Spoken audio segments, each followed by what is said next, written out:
Hello guys, welcome to our channel. இன்றைக்கி நம்ம என்ன ஸ்கின் கேர் ரொட்டீன் பார்க்க போகிறோம் அப்படின்னா, இன்ஸ்டண்ட்டாக உங்கள் ஸ்கின்னை ஒயிட்டன் பண்ணி கொடுக்கக்கூடிய ஒரு சூப்பரான பேக் வந்து எப்படி ப்ரிப்பேர் பண்ணுறது, அதுதான் இன்றைக்கி இந்த வீடியோவில் பார்க்க போகிறோம். ஃபஸ்ட்டு டைம் நீங்கள் இந்த பேக்கை வந்து உங்கள் ஃபேஸில் அப்ளை பண்ணி வாஷ் பண்ணுறப்பவே ஸ்கின்னில் நல்ல ஒரு ஒயிட்னிங்கை உங்களால் பார்க்க முடியும். நான் பயன்படுத்தி எனக்கு ரிசல்ட் கிடைச்ச ஒரு பேக் இது. உங்கள் ஸ்கின்னில் வந்து டார்க் ஸ்பாட்ஸ் இருக்குது, அதாவது பிம்பிள்ஸ் வந்து அந்த பிம்பிள்ஸ் இருந்த இடம் வந்து ரொம்ப மார்க்காக இருக்குது அப்படின்னா அது எல்லாத்தையுமே வந்து ரெடியூஸ் பண்ணி கொடுத்து ஸ்கின்னை நல்ல கிளியர் ஸ்கின்னாக மாற்றும்.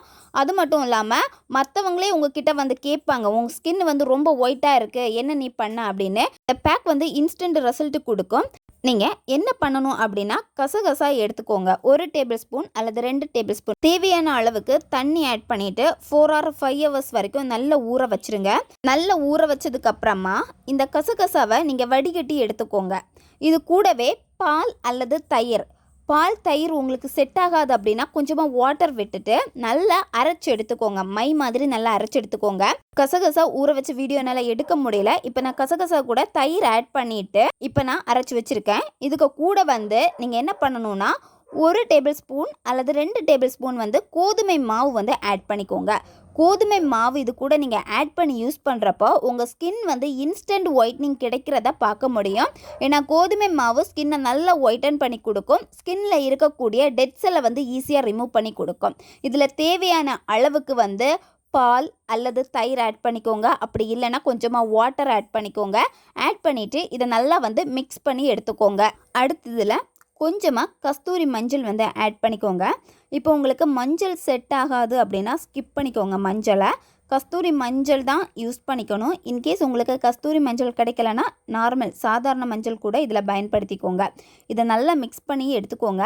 நல்லா மிக்ஸ் பண்ணி எடுக்கிறப்போ உங்களுக்கு ஒரு சூப்பரான ஸ்கின் ஒயிட்னிங் பேக் வந்து ரெடி ஆயிரும். உங்களுடைய ஃபேஸை வாஷ் பண்ணிவிட்டு இந்த பேக்கை வந்து நீங்கள் ஃபுல்லாக உங்கள் முகத்தில் வந்து அப்ளை பண்ணிக்கோங்க. உங்களுடைய நெக்குக்கும் சேர்த்து நீங்கள் அப்ளை பண்ணிக்கணும். உங்களுடைய காதுக்கும் சேர்த்து அப்ளை பண்ணிக்கணும். நீங்கள் ஃபேஸுக்கு மட்டும் அப்ளை பண்ணிட்டீங்க அப்படின்னா உங்களுடைய காது அப்புறமா கழுத்து வந்து வேறு கலரில் இருக்கும், அதாவது ரொம்ப டார்க்காக இருக்கும். ஃபேஸ் மட்டும் நல்லா பிரைட்டாக இருக்கும்.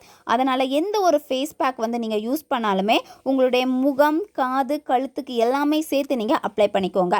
இதை நல்லா நீங்கள் காய விடணும். காய்ச்சதுக்கு அப்புறமா என்ன பண்ணணும்னா கொஞ்சமாக தண்ணி எடுத்துக்கோங்க. அப்படி இல்லைன்னா பால் எடுத்துகிட்டு நீங்கள் பேக் வந்து இப்போ ஃபேஸில் போட்டிருக்கீங்க, நல்லா காஞ்சிருச்சு. கொஞ்சமாக பால் அல்லது தண்ணி வச்சு உங்கள் ஃபேஸில் வந்து விட்டு லைட்டாக மசாஜ் கொடுங்க. மசாஜ் கொடுக்குறப்போ உங்கள் ஸ்கின்னில் இருக்கக்கூடிய டெட் செல் வந்து ரிமூவ் ஆகும். அதே மாதிரி உங்கள் ஃபேஸ் வந்து ரொம்ப டேனாக இருக்குது, டார்க் ஸ்பாட்ஸ் இருக்குது அப்படின்னா அதெல்லாமே ரெடியூஸ் ஆகும். உங்களுடைய நெக்குக்கும் சேர்த்து நீங்கள் மசாஜ் பண்ணணும். மசாஜ் பண்ணிவிட்டு ஒரு 2 to 3 minutes விட்டுட்டு அதுக்கப்புறமா ஃபேஸை வந்து வாஷ் பண்ணிடுங்க. வாஷ் பண்ணிவிட்டு நீங்கள் ஃபேஸை கண்ணாடியில் பார்த்தீங்கன்னா உங்களுக்கே ரிசல்ட்டு தெரிஞ்சிடும். டெய்லியுமே இந்த பேக் வந்து நீங்கள் யூஸ் பண்ணிக்கலாம். நீங்கள் வெளியே போகிறப்போ உங்களுடைய ஃபேஸு, கைக்கு எல்லாமே வந்து சன்ஸ்க்ரீன் வந்து யூஸ் பண்ணிக்கோங்க. நீங்கள் சன்ஸ்க்ரீன் எதுவும் போடாமல் வெளியே போயிட்டீங்க அப்படின்னா திரும்ப என்னத்தான் பேக் நீங்கள் திரும்ப திரும்ப போட்டாலுமே உங்கள் ஸ்கின்னில் வந்து அது தெரியாது. திரும்ப திரும்ப திரும்ப டேன் ஆகிட்டே தான் இருக்கும். ஓகே காய்ஸ், இந்த பேக்கை நீங்கள் பயன்படுத்திட்டு மறக்காமல் உங்களுடைய ரிசல்ட்டை வந்து கமெண்டில் தெரிவிங்க. அடுத்த வீடியோவில் சந்திக்கலாம். Bye bye, take care.